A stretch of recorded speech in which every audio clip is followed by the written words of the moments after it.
I run a poll every week, and you can basically tell us what video you want to watch. And if there's enough likes or comments under that video, we sit here and we make it, just like today's top 10 hidden gem discoveries or sleeper fragrances. Let's go. What's going on, guys? My name's Neeb. Welcome back to AROMATIX. You guys, join the family. It's the best family on YouTube for fragrances. 100% honest. Not a f***ing brand can buy me. Period. No ifs, ands, or buts. If you want to give me your money, though, bring it on over. Just JK, okay? But I am working on a lot of things, you guys. A lot of people wonder where I get a lot of my money and stuff. Like, I'm starting the honey company. I'm starting a clothing company, athleisure wear that's also tailored. I invest in a lot of other things like gold, etc. But anyways, today we're going to be talking about some hidden gem discoveries that I actually just got in not long ago and just bought recently. Let's start off with one that really doesn't get enough light and love. And it's overshadowed by what actually cloned it, okay? And this fragrance is not that new. It's actually a little bit older. It's called Reef 33. I touched base on this one a little bit longer, or a couple videos ago, if I'm not mistaken, and how Imperial Valley by Qissa, if you don't know what it looks like, it's this. Let your imagination run wild what it looks like, okay? But that fragrance was actually stemmed off of the originator, Reef 33. This has a pretty photorealistic saffron, crisp rosemary, and also oud. It's a fresher Middle Eastern take on oud. It's literally like the Sauvage of the Middle East because of how popular and really good selling it is.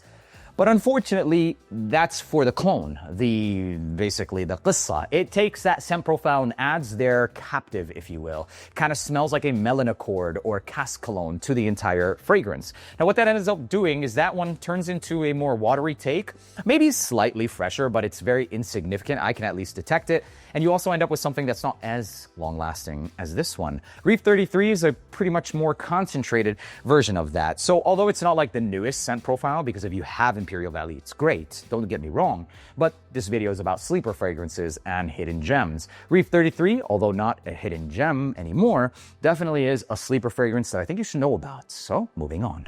Another sleeper fragrance, it's a little bit more specific scent profile because it really smells like a pure lavender scented shaving cream with sweetness from honey. It's called Moonstone Bleu by French Avenue. The original fragrance of this one was just way too barbershoppy for me. This scent profile is not something that I would spend a crazy amount of because it kind of reminds me of like, well, what this is inspired by is Sartorial by Penhaligon. So you have the lavender, you might have some like earthy accords or leafy green accords, and then you also have honey. So the signature backbone DNA of this is a barbershoppy lavender and honey. Very classic and very, very mature. It smells great, okay? But the problem is with Sartorial is it doesn't really last that long. And because of how classic and simple it is, it makes it really hard for me to purchase, especially when having a library. I would like, uniqueness and scent is more important for me than just having all of a library of just the same brands. And it's not that unique. It kind of reminds me of like Dolce & Gabbana Pour Homme, whereas Dolce & Gabbana Pour Homme has none of that sweetness. It smells like a reimagined twist on that fragrance. Except when this comes out and for it's around 50 bucks, maybe even less, you'll probably find this for like $30 right now, Moonstone Bleu. Then it becomes worth it. And honestly, I think it's a sleeper, but more so because of its scent. This is something that I would wear getting out of the shower. Maybe, if I have like library day or a study day and I want to like really get comforting kind of spa therapeutic vibes, this is the one that I would go with. It's called Moonstone Bleu. I think it's definitely a sleeper fragrance. It's not like a wow, but Penhaligon's is selling it for like 300 bucks.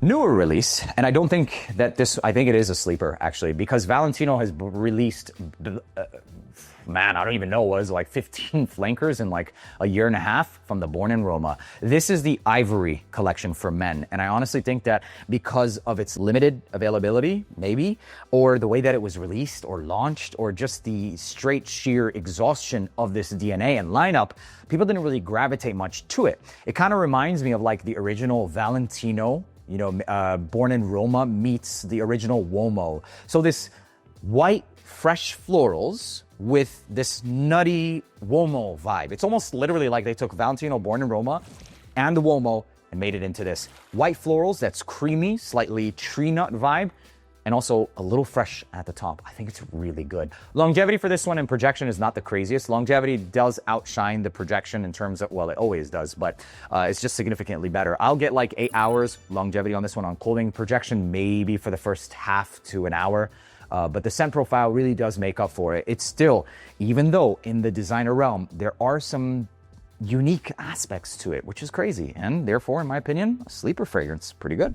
Sphinx has made its appearance, and it's come and gone for quite some time.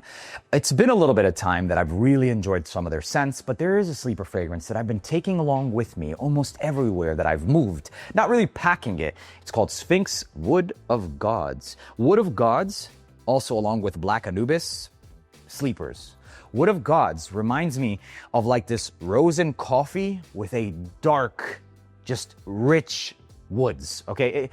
If I were to describe, it would be like ebony woods, like mahogany woods, dark, dark woods, along with this rose and coffee style of scent profile. I think this is gorgeous. Imagine if Intense Cafe had a baby with like Black Afghano. You'd end up with something like this. It smells so rich and so good. This is also something that performs, long lasting, and it projects. Black Anubis is another one that's phenomenal, but this one just kills it in the projection department. It's called Wood of Gods by Sphinx. Longevity, all day. It's niche, and it's only for like, I think 120 bucks, maybe even a little bit less than that.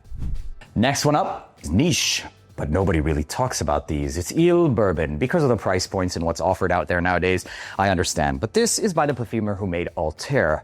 And it also smells like Altair, but a lot of people would say a better version. And I would agree. This has the addition of what smells like chocolate powder and maybe Evie. Wow, I need to stop recording. You're goddamn right. And maybe even a slight suede accord. It smells like a more projecting, stronger, longer lasting version of Altair. Now, this is the thing, right? If it was just a clone, it might actually be just, it's like a twist clone, but still premium, ultra quality.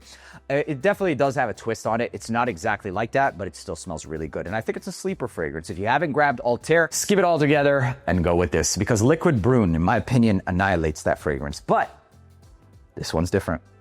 And this one has enough of a twist. Highly recommend you sample it because it is pretty expensive. But the other thing that you have to understand with the enjoyment factor of this is it's not just in its scent profile, it's also in its performance and in its projection.